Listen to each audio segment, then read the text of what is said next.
Hola a todos, bienvenidos. Hoy estrenamos nueva sección en el canal, una sección en la que estaremos acompañados por la Universidad Francisco Marroquín y más en concreto por la sede en Madrid de la Universidad Francisco Marroquín.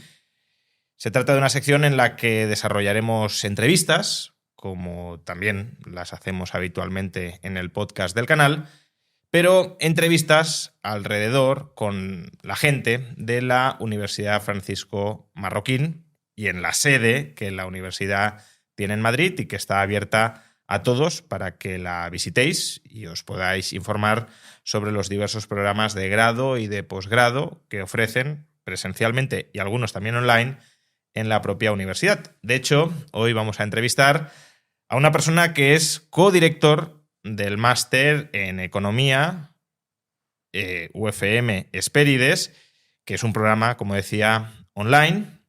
Es una persona que vive habitualmente en Rosario, Argentina, pero que está de visita por Madrid y que precisamente por eso hemos convocado para que nos hable sobre los 2 primeros años de gobierno de Javier Milei, tal como los ha vivido en primera persona y también en su experiencia social dentro de Argentina. Bienvenido, Juan Sebastián Landoni, es un placer tenerte por aquí. Muchas gracias, Juan Ramón. Muchas gracias a todos. Juan Sebastián, como digo, es un placer, muchos años compartiendo además dirección del máster UFM Hespérides contigo, un gran profesional y un gran académico. Y la primera, por ubicarnos, es ¿cómo resumirías, luego entraremos en mucho más detalle, pero cómo resumirías estos 2 primeros años de gobierno de Javier Milei?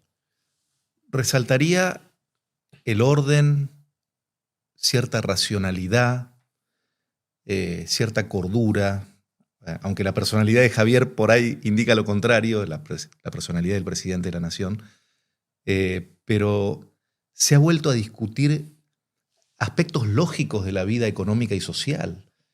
Y eso es muy sensato, volver a discutir la importancia del equilibrio fiscal, de la inflación cero, de la moneda sana. Aspectos esenciales para que la vida en sociedad se torne más civilizada, ¿no? y menos caótica. Eso yo creo que es un mérito enorme de este gobierno en estos 2 primeros años.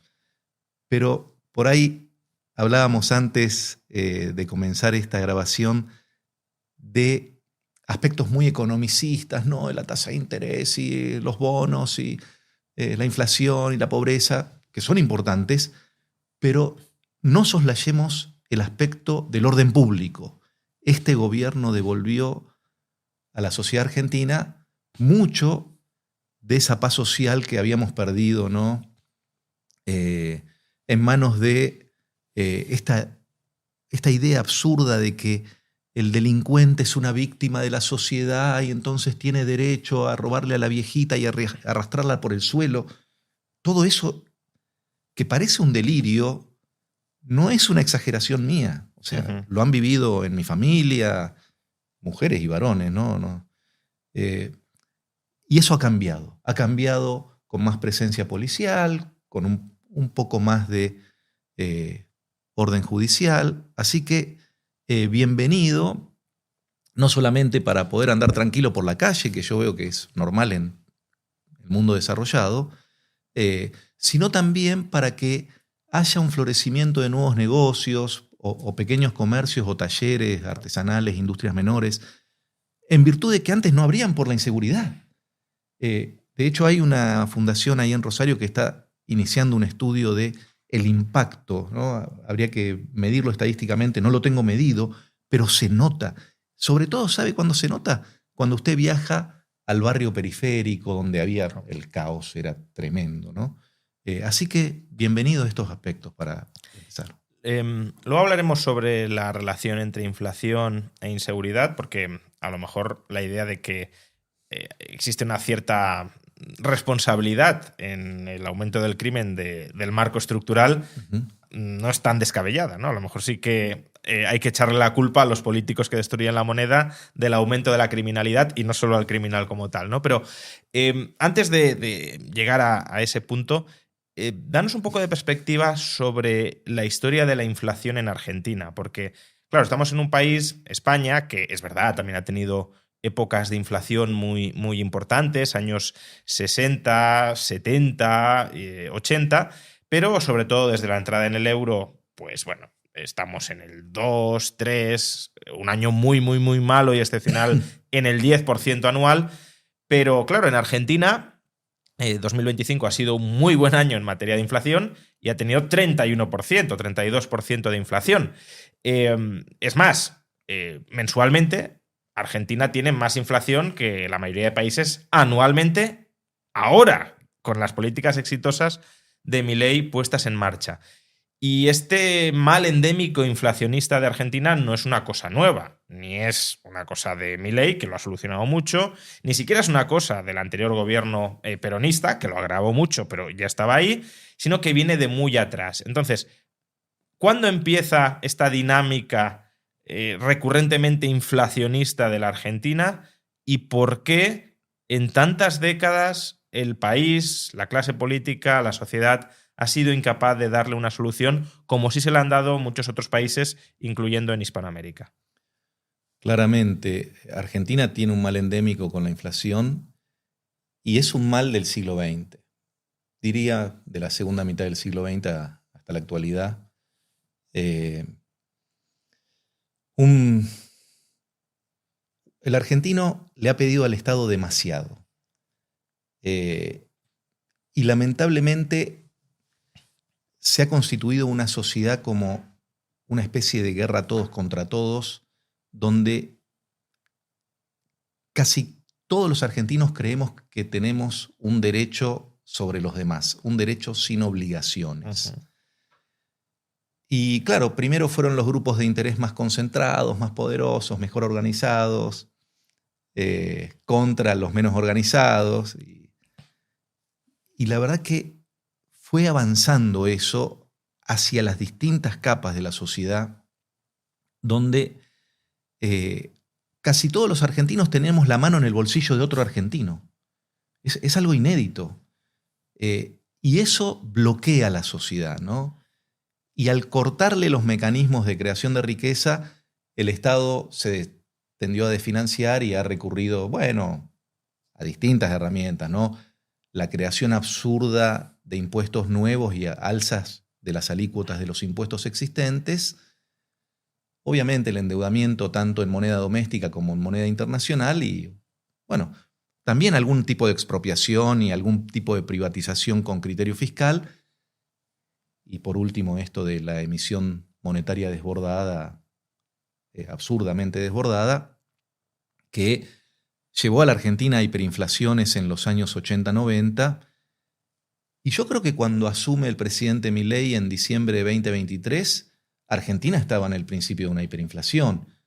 Vos me decís, bueno, pero no era el 50% que dice Philip Kagan, no sé, el gran economista monetarista. Ok, pero la economía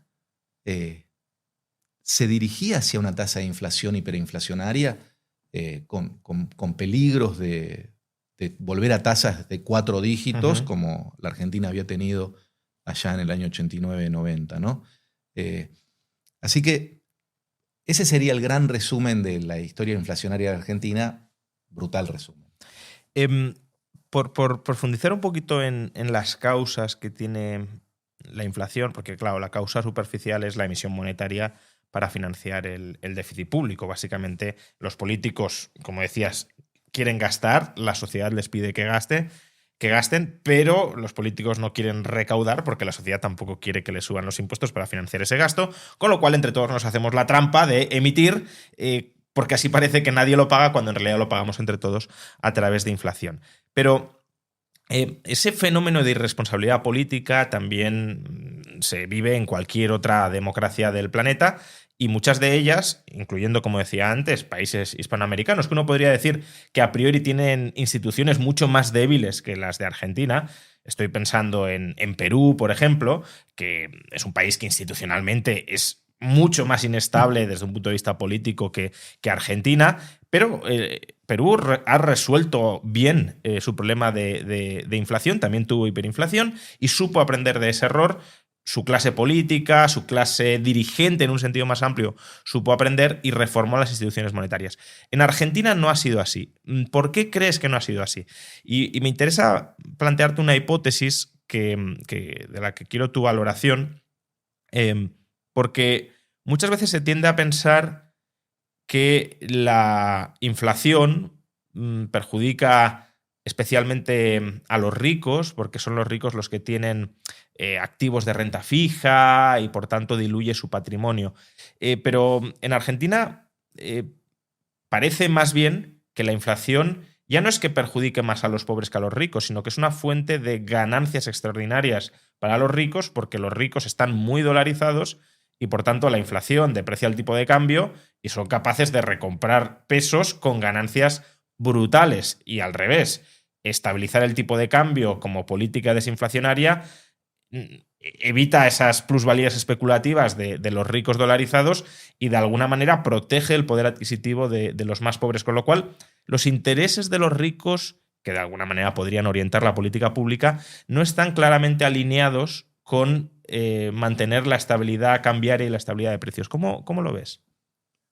En primer lugar, no coincido en casi nada en esa perspectiva que analiza la inflación como contraria a los intereses de las clases más pudientes, digamos. Me parece mejor esa definición de la inflación como impuesto a la pobreza. Uh-huh. Perdón el tecnicismo, pero yo pensaría la inflación como un impuesto a los saldos monetarios líquidos. Totalmente. Uh-huh. ¿Y quién tiene más saldos monetarios líquidos en proporción a su ingreso?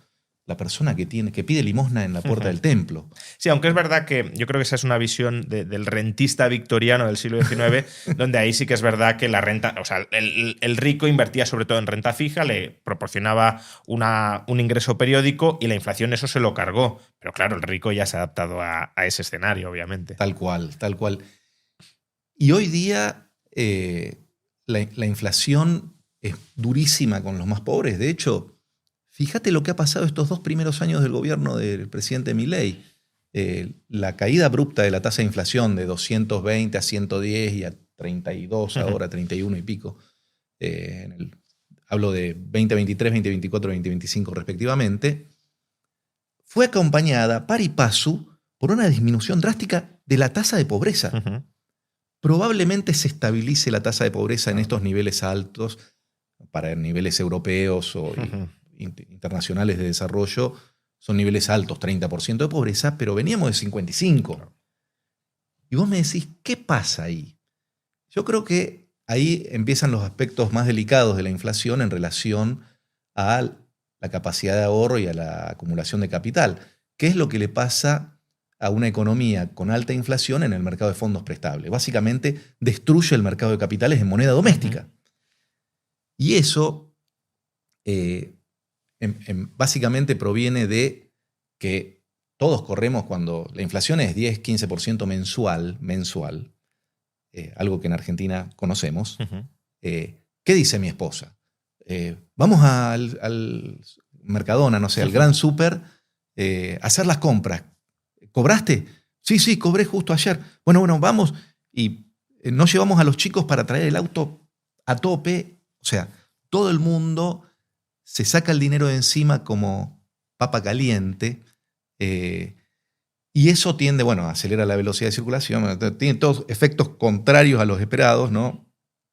¿Y qué sucede? Bueno, en el mercado de ahorros o de capitales se contrae la oferta, ¿no? Y eso hace que la economía se torne quioscapitalista, ¿no? Esto de la economía poco capital intensiva, digamos, más del pequeño comercio y el microemprendimiento y el puestito de comidas callejero, ¿no? El hot dog, no sé cómo se dice en España, la comida callejera, uh-huh.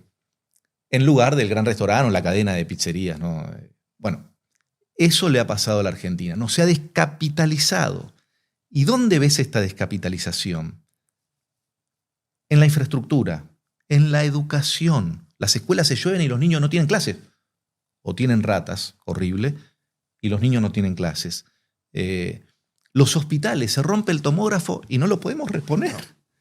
Eso es que vos decís cómo, pero el ecógrafo para la embarazada. Bueno, eso le pasa a una economía que se descapitaliza en virtud del ataque que la inflación ejerce sobre el poder adquisitivo, ¿no? Y básicamente de la acumulación de capital. Claro, pero esa erosión del ahorro de los argentinos no es que el argentino no ahorre, es que ahorra en dólares. Y esos dólares, además, suelen estar fuera de jurisdicción argentina o, en cualquier caso, no financian inversiones en Argentina por el riesgo que existe de que te expropien esos dólares más adelante, ¿no? Es decir, que todo lo que dices es cierto, pero que no se confunda eso con que no se ahorra nada. Se ahorra, pero se huye de ahorrar en moneda que suministra el Estado argentino.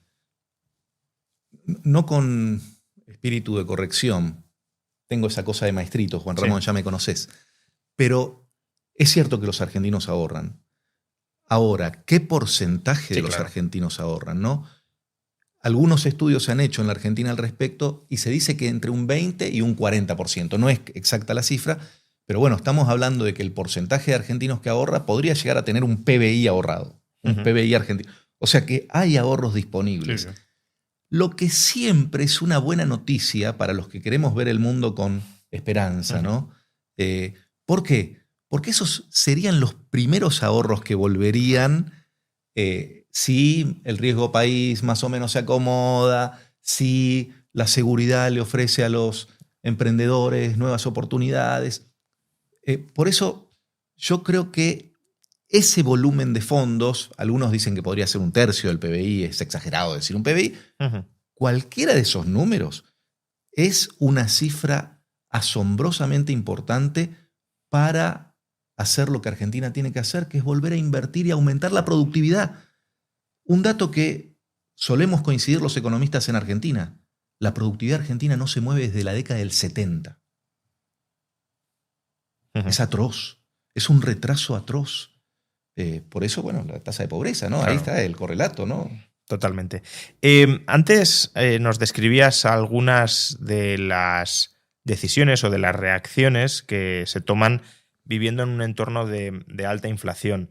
Y además lo hacías, pues, de nuevo vinculándolo con, bueno, no sé si modelos económicos o al menos tratando de trasladar la idea económica de fondo que subyace, pues si se carga el mercado de fondos prestables, etc. Lo que te pediría ahora es que nos describas cómo es el día a día dentro de una economía con una altísima inflación. Porque, claro, en España, como digo, con una inflación más o menos bajo control, damos muchas cosas por supuestas en nuestro día a día que no podríamos dar en un entorno de altísima inflación. Pues eso, lo de ir a comprar al supermercado, nada más cobras y llenar el coche porque si compras a fin de mes te sale el doble de caro o mucho más caro. Pero no solo eso, sino aquí más o menos todos entendemos que es un préstamo hipotecario y el acceso a la vivienda es muy complicado, pero es muy complicado no tanto, que también porque acceder a una hipoteca sea complicado, sino porque los precios de la vivienda han subido mucho. Pero en Argentina es que no había préstamos hipotecarios.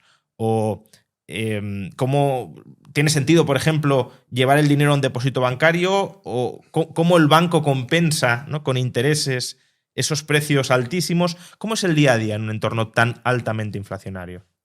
Qué buena pregunta y cuántos matices que me surgen ahora para responder. Lo primero que diría es que, puesto en el pequeño comerciante, no sé, en el panadero, ¿qué hace el panadero con la tasa de inflación de 10%, 15% mensual? Claro.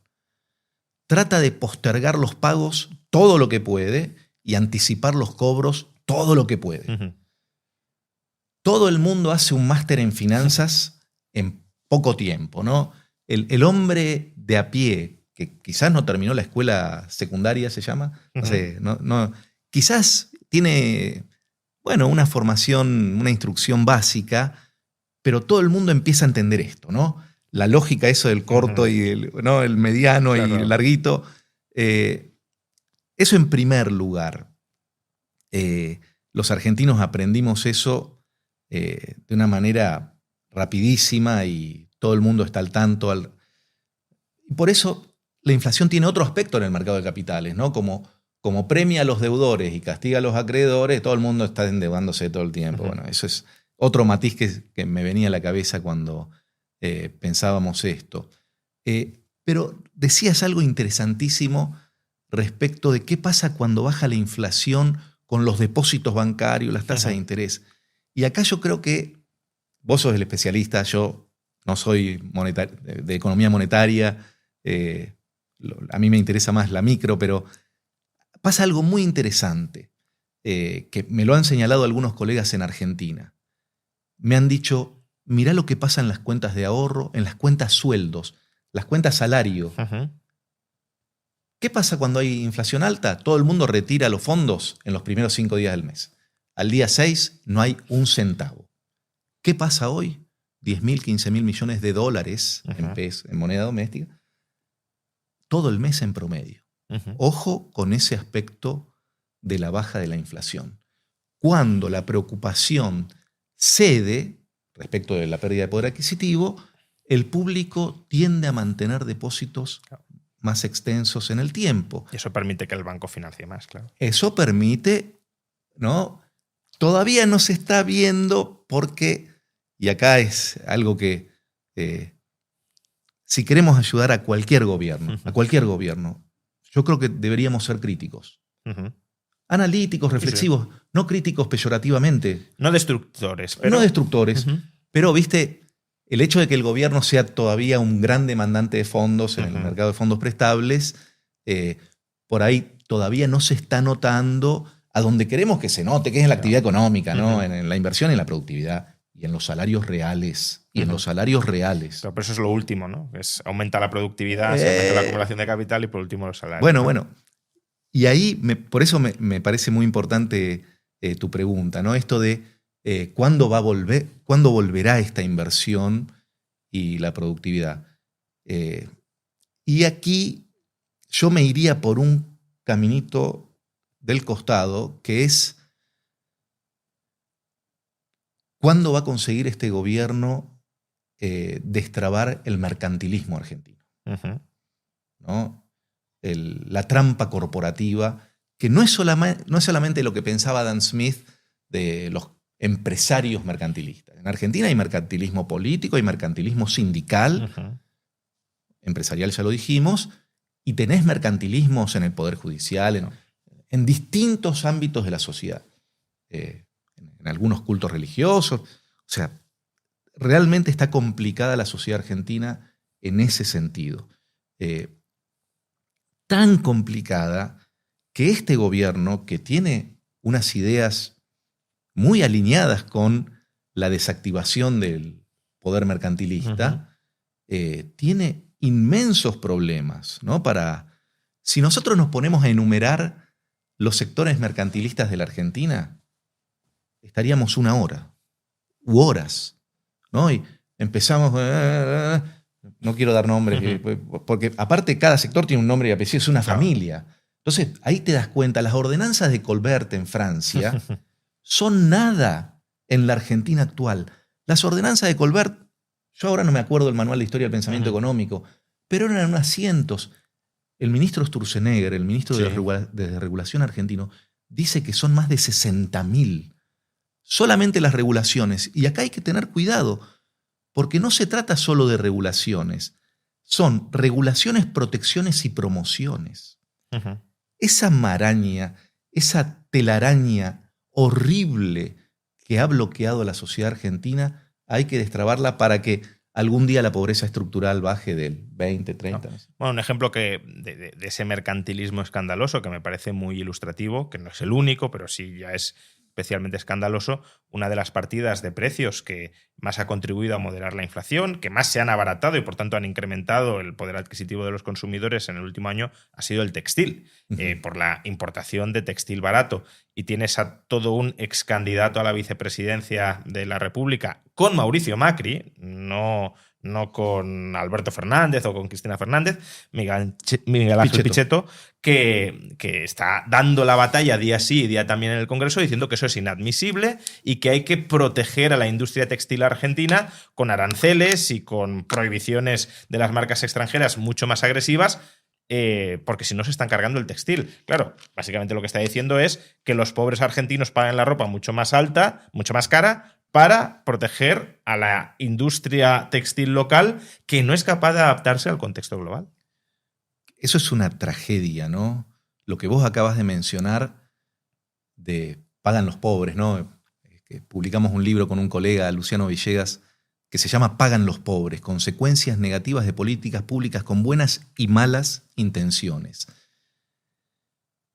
Algo que los economistas no hemos conseguido transmitir apropiadamente es esta idea de ajuste en el margen, Juan Ramón. ¿Qué es ajuste en el margen? Cuando se pone una regulación, una protección, una promoción, ¿quién es el que termina pagando? Imagínate que a las pizzerías se las obliga a cambiar de horno pizzero por un horno más caro, con más tecnología, según las normas de la comunidad, etcétera, etcétera, la comunidad europea, no sé.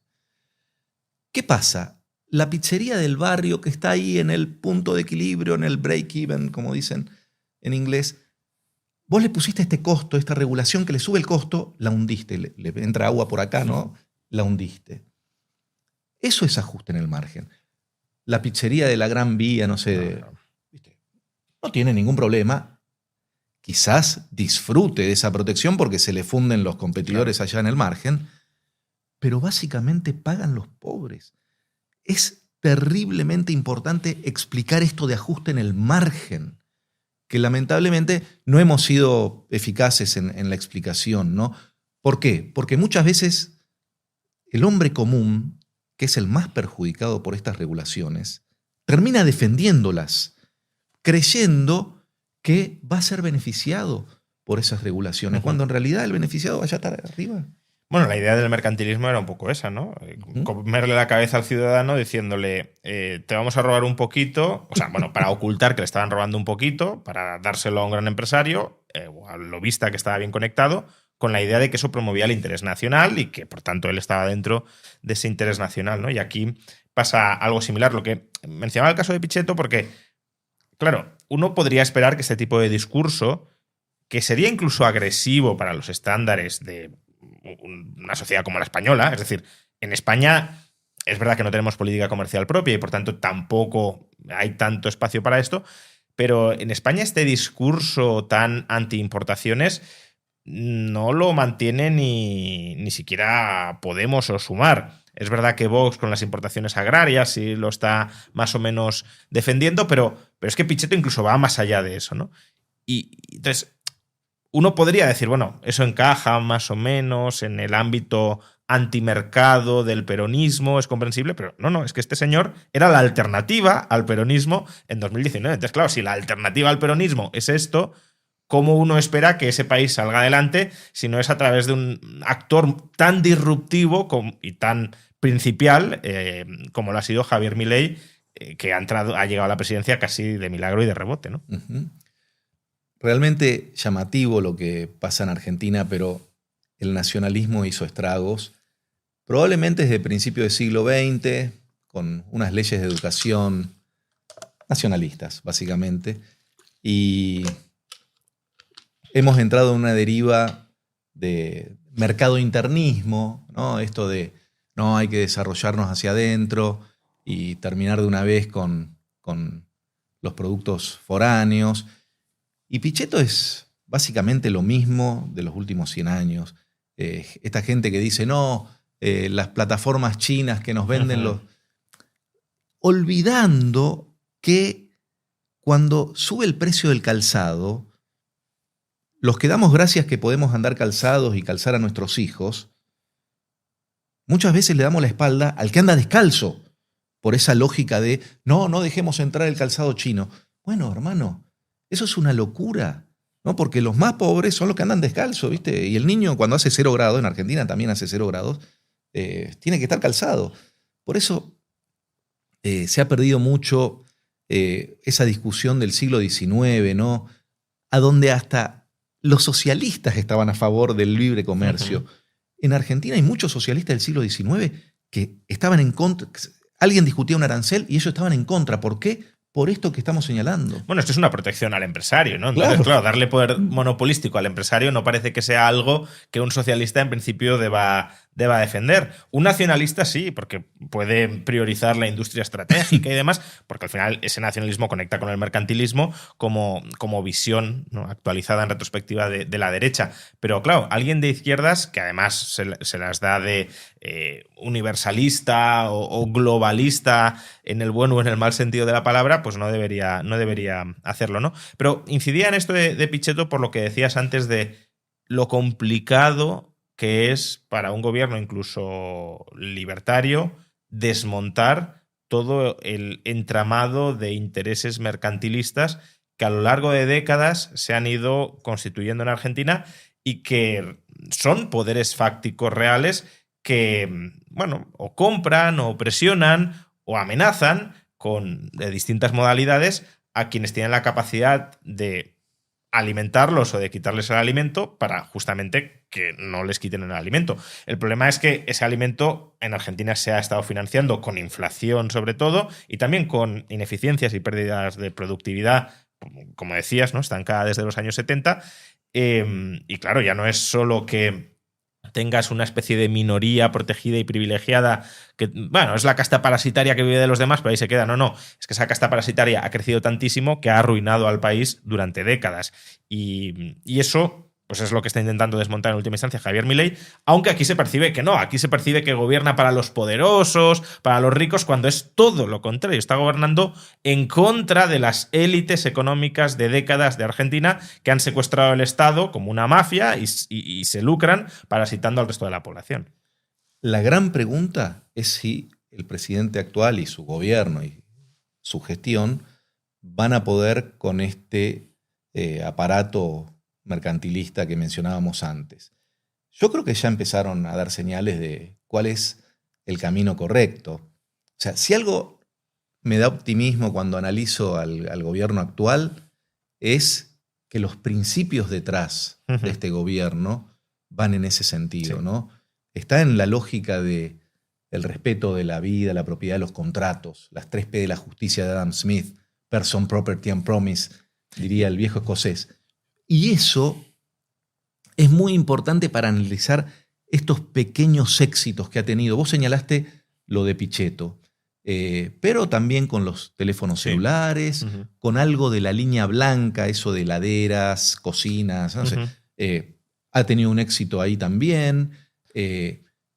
Pequeños éxitos. Sí. Vos todavía no lo ves en la tasa de importaciones, no ha crecido brutalmente. La importación de bienes de consumo en el 2025 habrá crecido 60 y pico %. Es un crecimiento importante, pero todavía no lo ves como...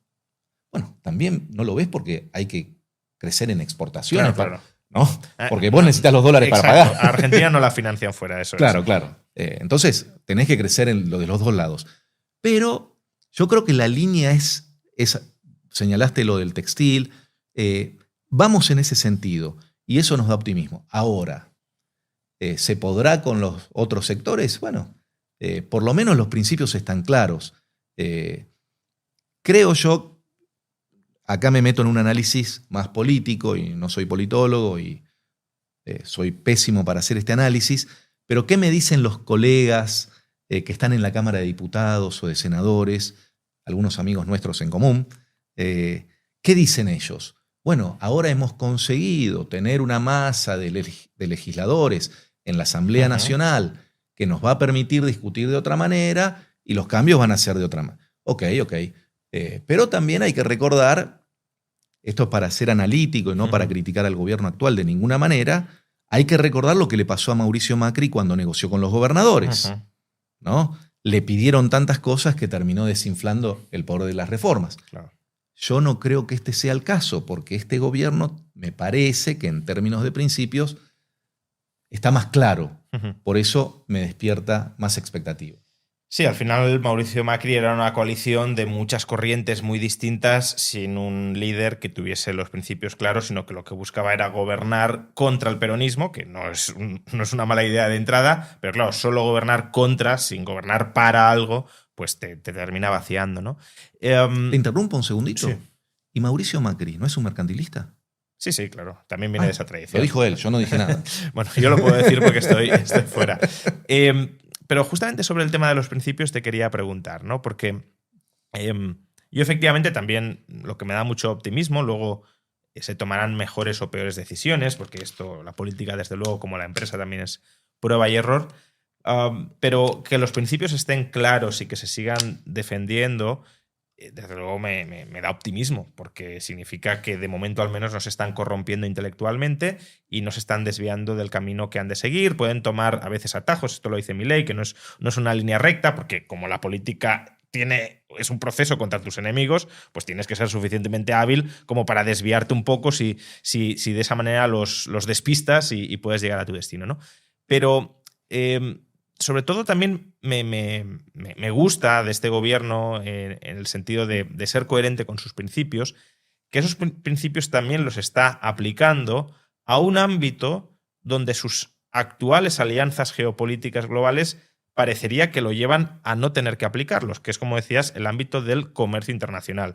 Porque si escuchamos a Donald Trump, él también te dirá, yo defiendo la vida, la propiedad, los contratos, pero luego es un mercantilista de tomo y lomo. ¿En qué sentido? Está en contra radicalmente del libre comercio. De hecho, recientemente dijo que si eres pro libre comercio, eres pro chino. Entonces, ser pro libre, ser pro estadounidense tendría que ser, según Donald Trump, anti libre comercio. Y Javier Milei geopolíticamente está muy alineado con Donald Trump, dice que es el mejor presidente que ha tenido los Estados Unidos, etc. ¿Cómo casa eso, no? Porque en lo discursivo, en ese ámbito, desde luego no casa, pero luego en la política interna se sigue manteniendo el discurso del libre comercio y, mucho más importante, como decías, las políticas que se aplican dentro de Argentina van en una dirección opuesta a las que aplica Trump. En lugar de cerrar el comercio, abrirlo en contra de personajes como Pichetto, ¿no? En primer lugar, pensaría que Javier Milei es liberal y Donald Trump no. Yo estoy de acuerdo, pero claro, entonces, ¿por qué se alía geopolíticamente un líder global liberal con un líder global antiliberal? Creo que hay varios motivos. Quizá el primero es la necesidad de la Argentina de un financiamiento genuino, ¿no? Y la verdad que un financiamiento que le cuesta obtener. Uh-huh. No nos olvidemos de algo muy importante, Juan Ramón. Este gobierno decidió honrar las deudas. Sí, sí. Uh-huh. Que los otros no lo han hecho. Y quizás hasta yo hubiese dudado en honrar las deudas. Bueno, muchos liberales proponían un impago por una vía o por otra, sí, sí. Mirá. ¿Cómo? Sebastián, me estoy hablando a mí mismo, dijiste hace un rato que había que honrar los contratos de la propiedad y ahora te digo, pero esos contratos leoninos, casi fraudulentos que había con los bancos de la deuda pública interna, ¿viste? Yo por ahí hubiese pensado, muy de afuera, ¿no? Pensando acá que puedo pensar con vos, por ahí había que... Y este gobierno dijo, vamos a honrar los contratos. Ok, caramba. Si me permites, yo también desde un punto de vista liberal podría decir, oye, pues las deudas que se han suscrito en esas condiciones, pues son, algunos dicen deudas odiosas, impaguémoslas. El problema es que la Argentina tiene tal historial de impagos que creo que si quieres restablecer el buen nombre interno y externo del Estado argentino, necesitas honrar las deudas, aunque sean deudas con las que no estés de acuerdo. Creo que con esa lógica actuó el gobierno. Y todo bien. Eso es lo primero que hay que decir, ¿no? Después, habría que ver qué hay adentro de la coalición gobernante, porque no es solamente gente que ha leído a Alberdi o a Adam Smith. Hay de todo, ¿no? Incluso hay gente de derecha y alguna de mucha derecha. Pero está un poco cada vez más fuera. Esperemos. Pero bueno, están ahí. Y algunos son muy cercanos al presidente de la Nación, ¿no? Y bueno, me imagino que forma parte de la coalición. Hay otros que son más de centro y más, inclusive alguna poquita centroizquierda. Pero bueno, ahí también hay algo para pensar en esa coalición internacional. Yo no creo que esté afectando la política externa de la Argentina actual. Esto de que si Donald Trump y algunos poderes internacionales se tienden a cerrar, no parece. No. Parece que Argentina va en el camino de buscar una integración armónica con el mundo, ahora el acuerdo con Europa, el Mercosur con Europa. Yo creo que va pensando su propio camino el gobierno y Incluso no ha roto con China, que sería algo que cabría esperar que hiciera, tanto porque Milei en la campaña tuvo un discurso ambiguo a ese respecto, cuanto porque Trump muy probablemente esté presionando de alguna manera para distanciarse de China, y de momento, con mucha habilidad, he de decir, no ha sucedido. Es decir, se sigue exportando a China, se sigue exportando crecientemente y no parece que haya voluntad. ¿No crees que también hay otro factor? Y es que, claro, esto con el diario del lunes pues es fácil de decir, pero que Javier Milei leyó bien la nueva relación que pretende establecer Trump con el continente, y que, de alguna manera, si tú quieres cierta autonomía interna con el hegemón, con el imperio, para poder hacer y que no te paren los pies o no te presionen desde fuera para pararte los pies, necesitas hacer algo así, porque claro, si al final Donald Trump es el emperador de América, necesitas llevarte bien con el emperador para que te deje hacer, ¿no? Para que te diga, bueno, pues usted, me fío, haga lo que considere. Si ya de entrada hubiese tenido una mala relación, ya no es tema de financiación, que por supuesto también. Es que si Donald Trump no le gusta, si quiere que caigas, pues si ya tienes muchos enemigos internos, si además te buscas ese enemigo o esa indiferencia externa, el equilibrio se te desmorona, ¿no? Existe ese factor con todos los beneficios y todos los riesgos. Exacto. Porque no es solamente que te van a dar el salvataje financiero para seguir y llegar a las elecciones y, bueno, por ahí algún punto más en el escrutinio. Yo creo que hay otros riesgos, ¿no? Y hay que tener cuidado porque a veces... ¿Con qué espíritu analizo yo estas cosas? Con el espíritu de tratar de evitar cualquier abuso de poder. Cualquier abuso de poder.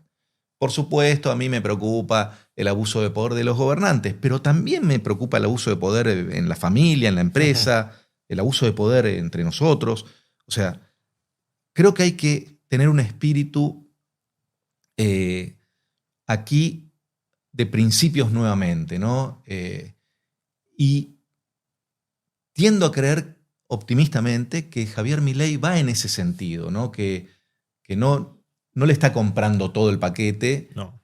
¿Por qué? Porque... Pero tampoco lo confronta ideológicamente.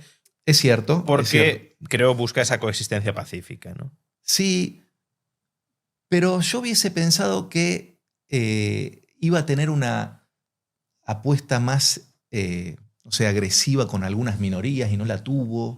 Me refiero al presidente Milei. Sí.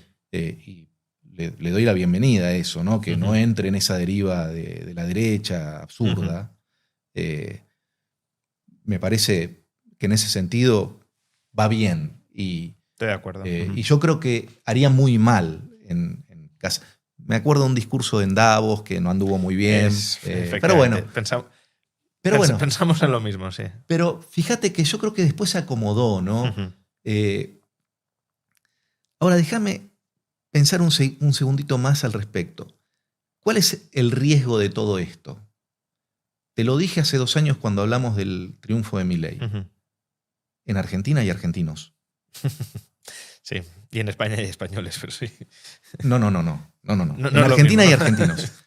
Y yo creo que los argentinos son una especie de españoles sin el euro, pero bueno, es otro tema. Puede ser. Esa hipótesis después la discutimos. ¿Qué quiero decir? Este aspecto de la batalla cultural y de que hay que cambiar valores y sobre todo códigos de conducta y aspectos éticos. No sé si es bueno el nombre de batalla cultural, no me termina de cerrar. La palabra batalla no me gusta para pensar la sociedad. Pero bueno, es muy importante. ¿Qué va a pasar? En cualquier gobierno argentino van a aparecer casos de corrupción, van a aparecer acomodos, van a aparecer, tomas y dacas, ¿no? Por eso hay que tener mucho cuidado, ¿no? Y no comprar el paquete cerrado nunca. Reflexionemos ahora sobre la alternativa que sigue habiendo en Argentina, ahora Javier Milei, que es el peronismo, ¿no? Porque el peronismo lleva muriendo ideológica y electoralmente mucho tiempo en Argentina, pero siempre está ahí y siempre es una amenaza que puede resurgir. Parecía que Macri ya lo había derrotado definitivamente y que no les quedaba otro remedio que reinventarse, y en 2019-2020 regresaban al poder. Ahora, de nuevo, parecía que Milei los enterró, los parecía relativamente, porque Massa estuvo a punto de ser presidente en primera vuelta por 3 puntos, es decir, estuvo muy, muy, muy a puntito de que la historia fuera muy distinta.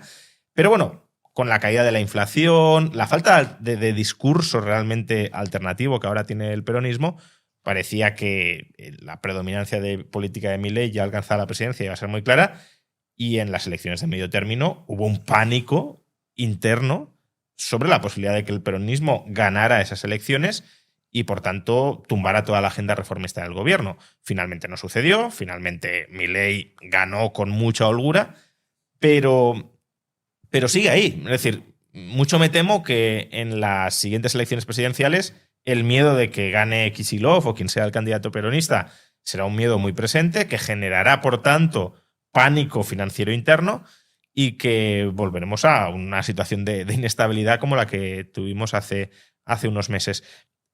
¿Por qué el peronismo sigue teniendo tanta fuerza?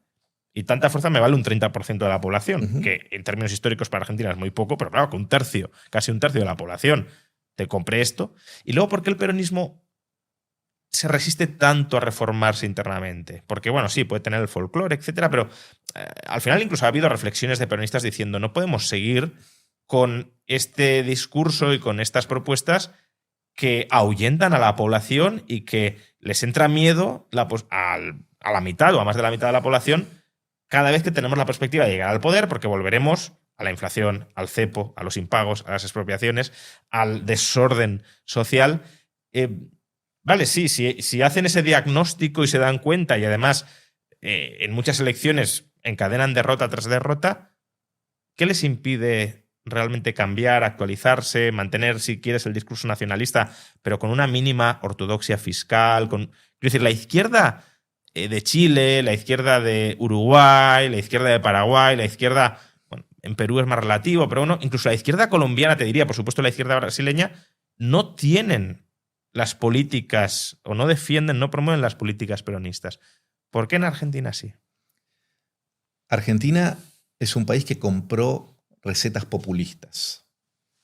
Paréntesis. A veces veo aspectos populistas en el gobierno actual. Exceso de personalismo, lógica amigo-enemigo, etc. Cuidado con eso, cierro paréntesis. Y el peronismo calza con ese paquete populista, ¿no? ¿Por qué no ha cambiado? Las raíces del peronismo fueron sorprendidas como ese golpe del boxeador que te deja medio así groggy, ¿no? Mareado. Yo creo que este gobierno le asestó un golpe duro, ¿no? De hecho, fíjate vos que aún dentro de la corriente más radicalizada, el kirchnerismo, ¿no? En Argentina, dentro del peronismo, esa corriente ya tiene actores pensando que la inflación hay que bajarla, claro, ¿no? Pensando que el orden social que se ve perjudicado por las altas tasas de inflación no se debe perder, porque de ahí se pierden votos. O sea, yo creo que algunos empiezan a darse cuenta. Ahora, no pueden comprar la receta.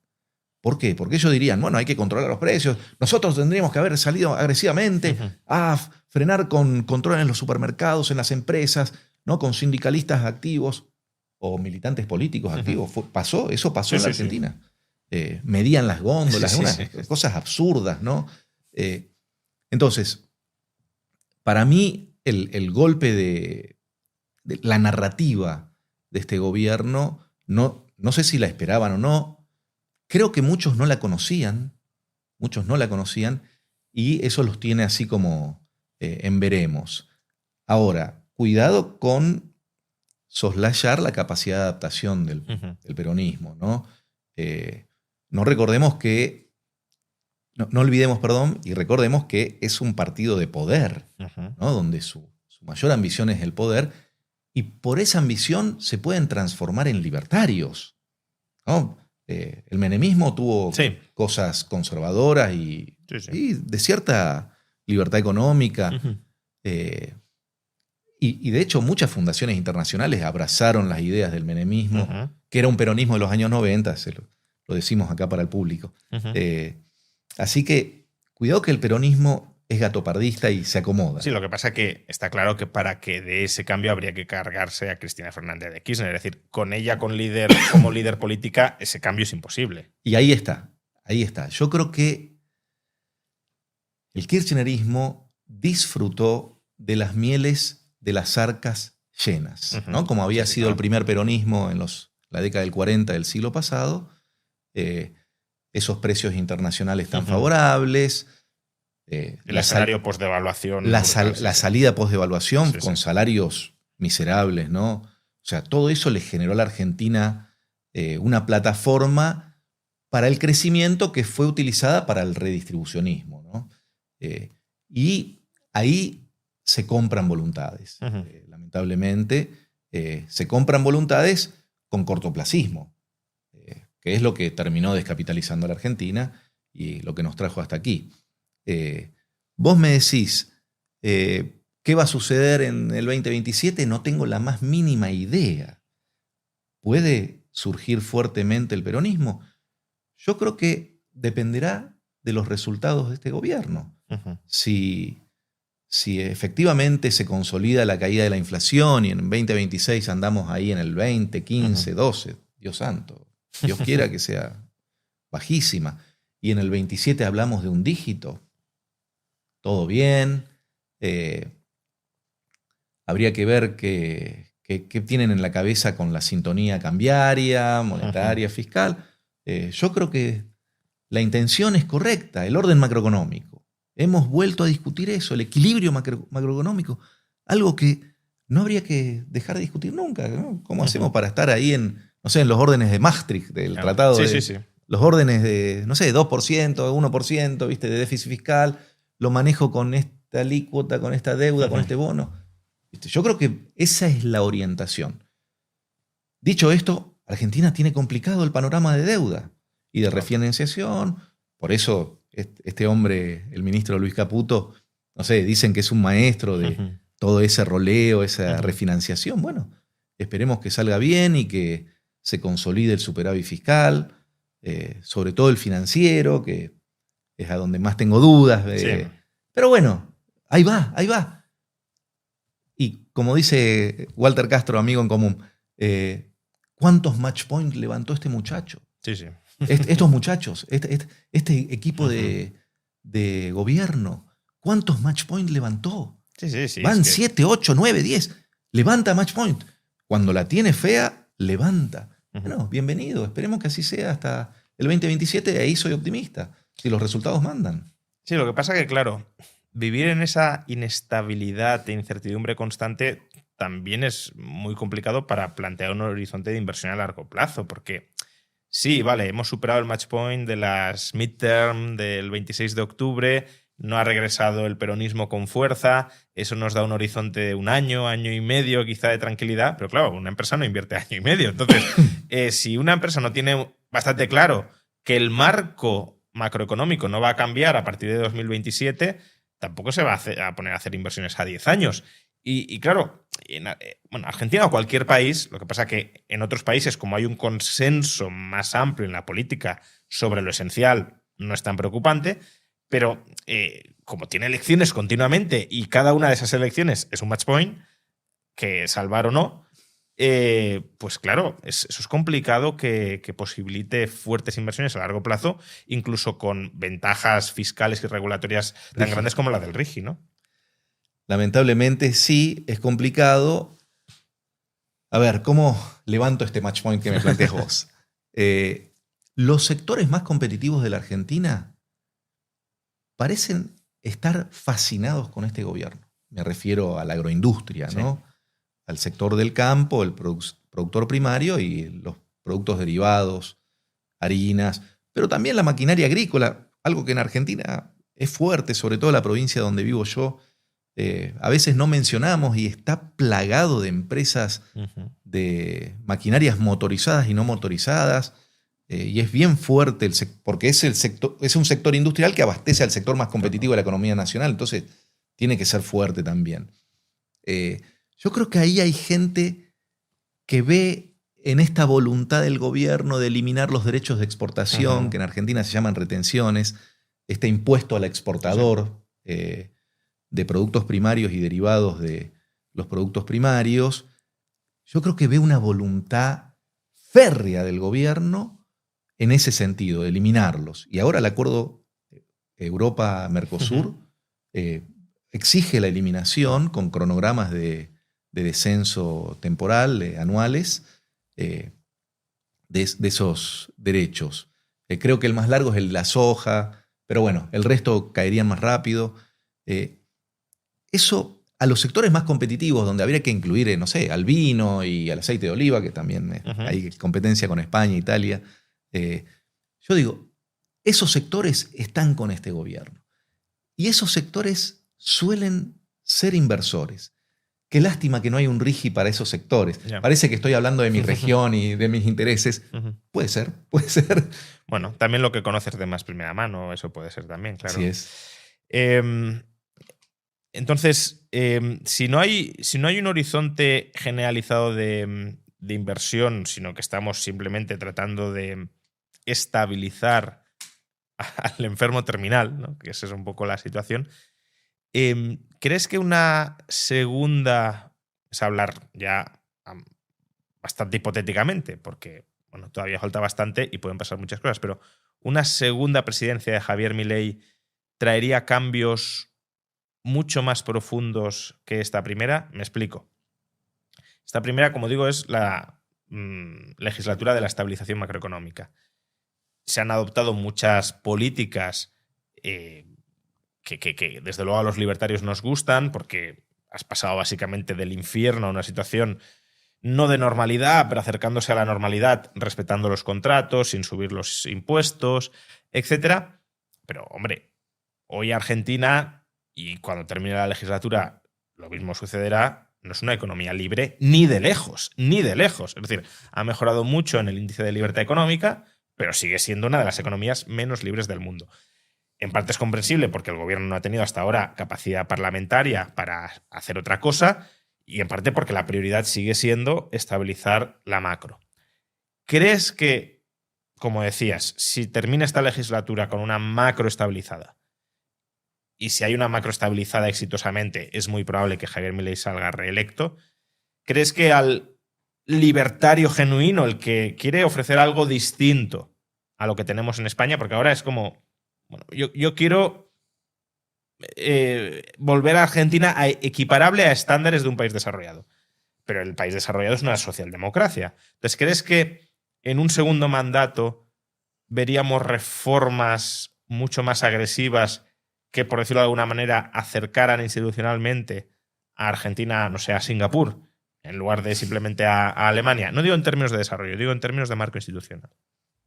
Deseo que así sea, pero cuidado que hay que hacer reformas importantes antes del 2027. Reformas en el ámbito laboral ya están encaminadas. Sí.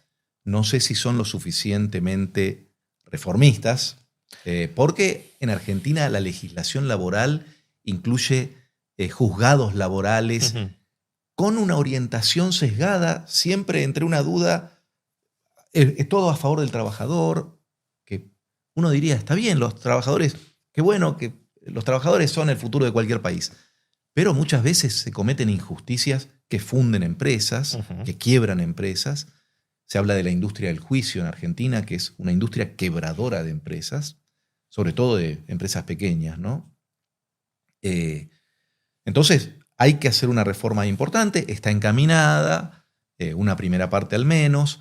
Hay que hacer una reforma tributaria. El presidente Milei, lo escuché en algún evento en vivo decir esto, ¿no? En la Argentina hay más de 150 impuestos. 10 impuestos recaudan el 90% de los ingresos fiscales. Bueno, entonces sobran 140, claro. Más o menos. Números brutos. O sea, sabe cuál es el problema. Lo conoce. Pero claro, ahí tenés impuestos que tocan sectores. Y ahí volvemos al bloqueo mercantilista. Claro. No son impuestos para recaudar realmente, sino para proteger, ¿no? ¡Ay, claro. Tremendo, tremendo! Entonces, te hace falta la reforma laboral, la tributaria. Quedan privatizaciones pensadas, ¿no? Muchas. que me parece que habría que aprender de privatizaciones históricas en la Argentina mal hechas con criterio fiscal, donde se privatizaban monopolios legales para recaudar mucho, para vender caro. Bueno, eso habría que cambiarlo, habría que, no sé si regalar las empresas no sería mejor y abrirle el mercado. Pero estoy pensando en voz alta y diciendo sonceras. Y después hace falta una reforma previsional. Y acá hay que tomar aire. ¿Por qué? Lo hemos conversado contigo hace tiempo. En la Argentina más de la mitad del gasto público es gasto social. ¿Qué incluye eso? Jubilaciones, pensiones y lo que se conoce en Argentina como planes sociales, que son subsidios a los sectores más vulnerables, ¿no? Gente en extrema pobreza. Y a veces gente que está acomodada políticamente, que no es gente de extrema pobreza, sobre todo las pensiones por invalidez. Ahí hay una cosa tremenda, ¿no? Dolorosísima, porque es horrible eso y esto de que tenemos que discutir esto, pero hay gente que ha cobrado cosas que no le correspondían, ¿no? Y aparte, el coste político de cambiar eso es muy grande, ¿no? Porque, claro, ¿cómo detectas al defraudador ahí? Es muy complicado. Hay mucha probabilidad de cometer errores detectando al defraudador, porque si hay cientos de miles de pensionados y hay un 10% de defraudadores, es una cifra altísima. Entonces, seguro que denegarás pensiones a gente que sí se la merece y esa gente luego sale en los medios de comunicación quejándose y, claro, eso destruye la credibilidad del gobierno. Con lo cual es más fácil decir, bueno, pues yo no toco nada y que el defraudador siga cobrándola. Y aparte, obviamente, el defraudador también va a victimizarse para generar una apariencia de que está discapacitado, de que merece la pensión y de que si se la quitan están cometiendo un atentado. Entonces, claro, políticamente, y de hecho antes de las elecciones fue una de los puntos más de ataque contra el gobierno, de ha quitado aleatoriamente pensiones de discapacidad y ha dejado a mucha gente. Pues puede ser que sucediera, porque claro, si tú otorgas fraudulentamente pensiones, la administración kirchnerista en primer lugar, luego no tenemos una información tan granular y tan contextual como para decir, sé con certeza que tú no la mereces y tú sí. Ya es muy complicado deshacer eso.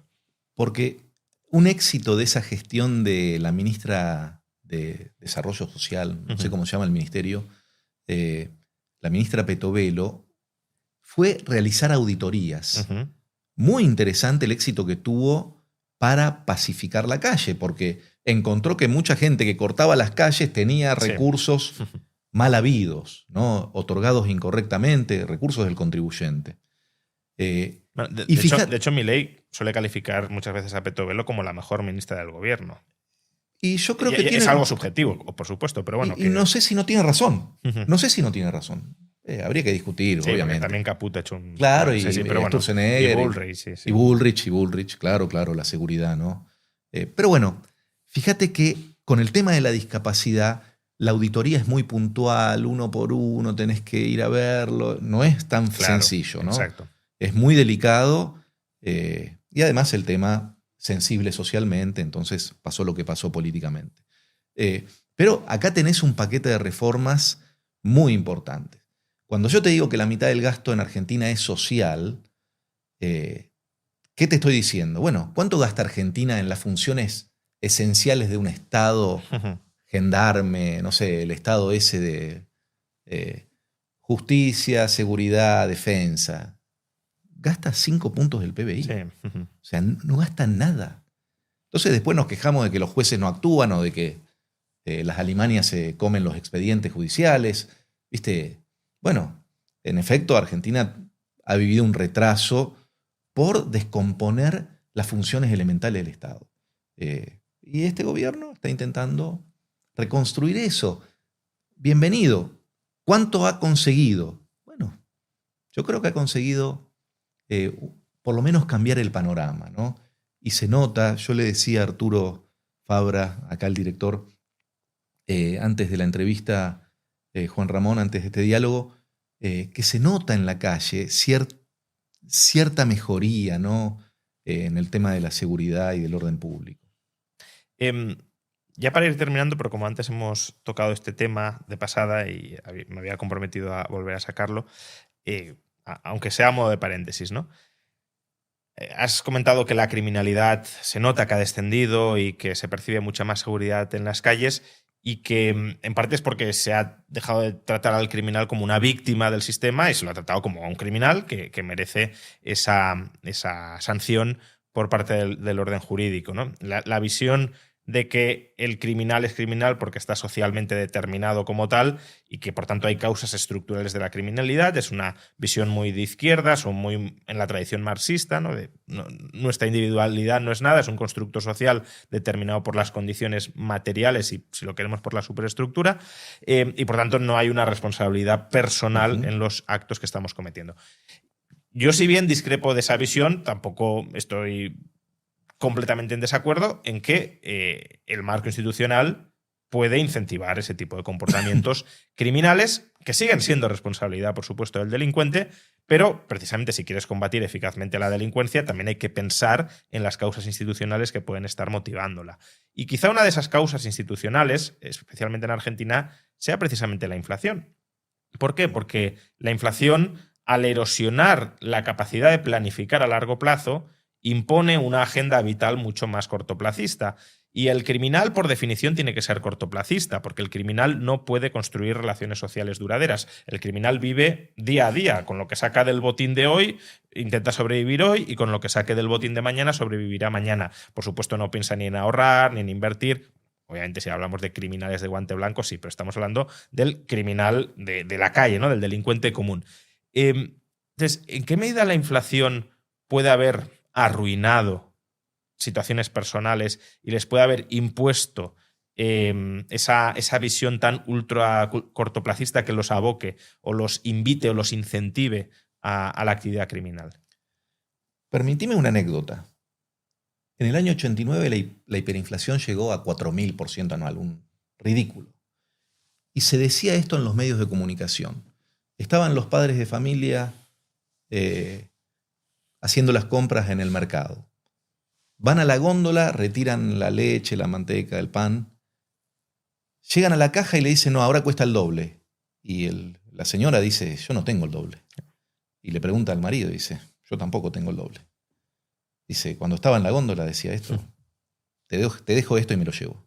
No, no se puede hacer eso, dice la señorita que cobra. ¿Qué me importa? ¿Quién hace eso? Una persona común. No, pero yo le digo al policía que está en la puerta, decile. Y viene el policía y el marido. O sea, claro. Mirá la descomposición social que genera la inflación. Lo estoy poniendo en el extremo, sí, obviamente. Te lo llevo al extremo. Si vos querés bajarlo después es algo menor, pero bueno, me llevo un pedacito más y lo guardo acá. O sea, la inflación es realmente. Las violaciones a los derechos de propiedad legítimos en el orden institucional generan incentivos perversos, predatorios, destructivos para el orden social.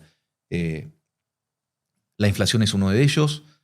Nos podemos aumentar el argumento al respecto, pero vos me mencionaste recién algo importante, los ladrones de guante blanco. También, muchas veces olvidamos que hay gente que se enriquece a expensas de los demás, Juan Ramón. Sí, claro. A expensas de los demás, ¿qué significa? Hay empresarios que se enriquecen enriqueciendo a los proveedores y a los clientes, y hay empresarios que se enriquecen empobreciendo a los proveedores y a los clientes. ¿Quiénes son estos últimos? Los mercantilistas.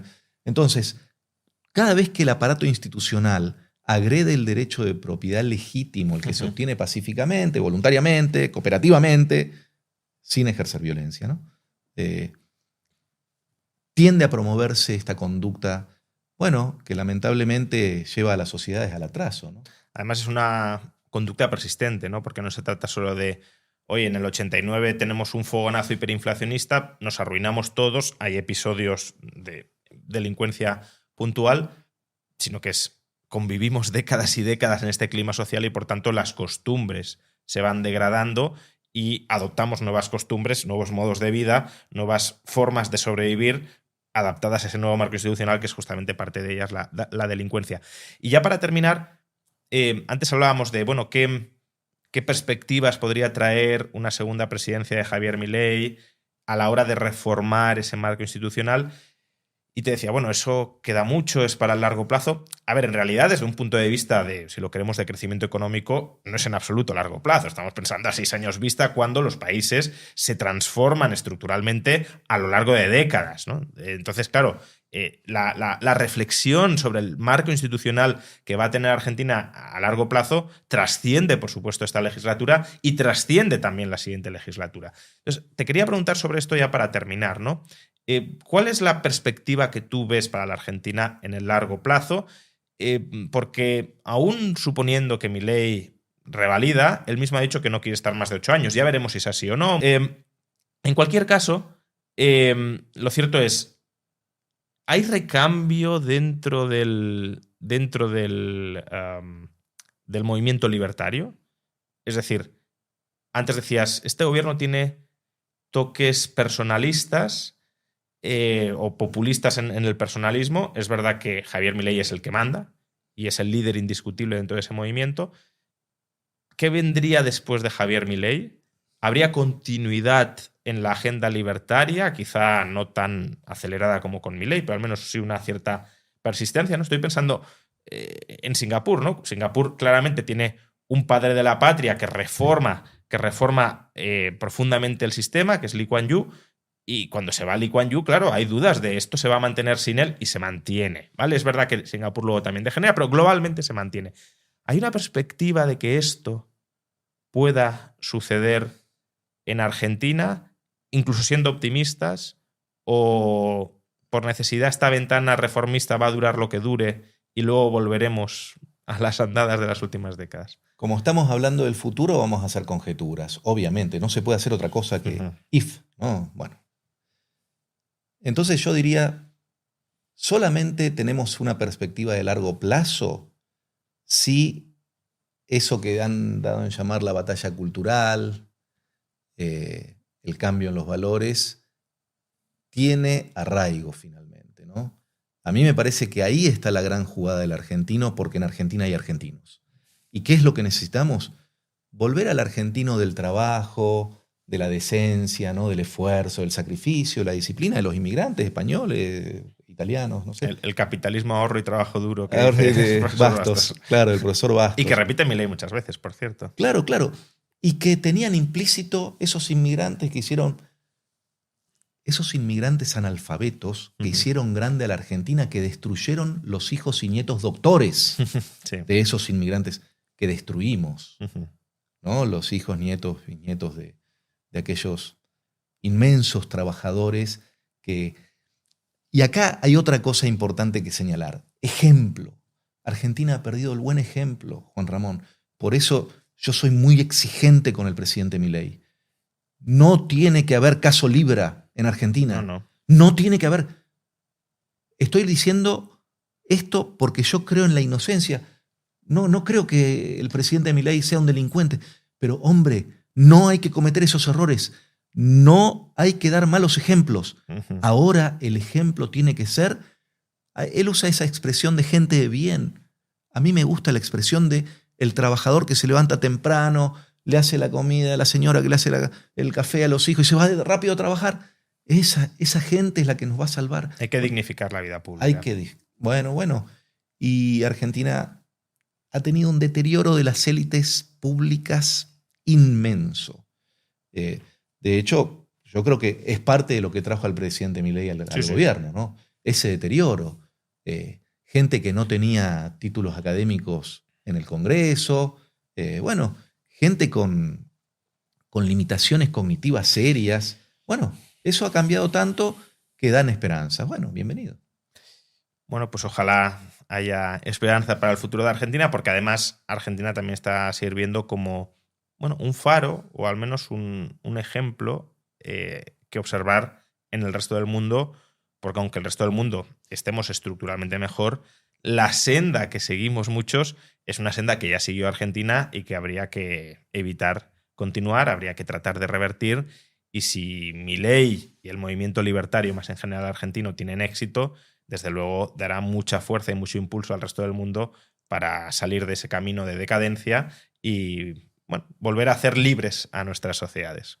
Muchas gracias, Juan Sebastián Landoni. Ha sido un placer conversar contigo en este podcast acogido en esta casa, la Universidad Francisco Marroquín. Muchas gracias, Juan Ramón, un placer.